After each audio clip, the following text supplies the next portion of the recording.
Resté silencieux depuis sa séparation avec Luana, Paul Belmondo a évoqué entre les lignes, pour la première fois sa rupture avec la mère de ses fils Alessandro, Victor et Giacomo sur Instagram.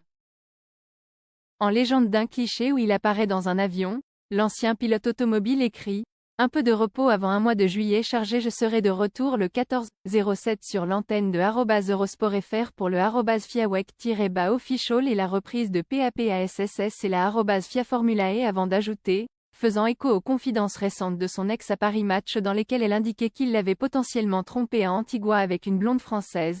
Pour éviter les messages inutiles, je pars en vacances et pas m'installer à Antigua.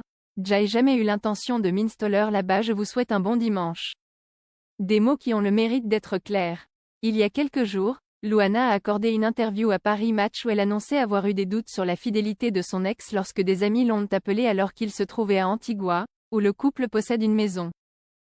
Jay commençait à avoir des doutes en mai, quand Paul est parti à Antigua.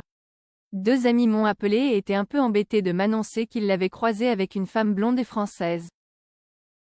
Je suis en état de choc, en détresse. Je n'éprouve pas de colère, Jay juste le cœur brisé, a-t-elle révélé, racontant plus en détail leur séparation si brutale. Ne comprenant toujours pas pourquoi son ex l'a quitté du jour au lendemain, Luana explique avoir passé les fêtes du réveillon avec le père de ses fils sans se douter un seul instant qu'il souhaitait rompre avec elle. Luana confie, Paul et moi avons passé les fêtes de Noël ensemble, comme toujours depuis notre mariage. Et pour le jour de LAN, nous sommes partis à Rome avec un de nos amis. Parenthèse ouvrante point parenthèse fermante. Le 2 janvier, je l'ai déposé à l'aéroport de Rome Fiumicino.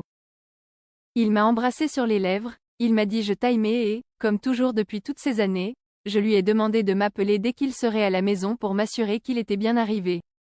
Il ne l'a pas fait. Je me suis inquiétée, Jay appelait les enfants. Eux non plus n'arrivaient pas à le joindre. Et depuis ce jour, sa voix se serre. Sans explication, je ne l'ai jamais vraiment revu. Il a juste dit aux enfants qui le questionnaient, je dois faire une pause. De mon côté, Jay finit par échanger quelques messages avec lui qui n'apportaient aucune réponse à mes questions, mais confirmaient son éloignement.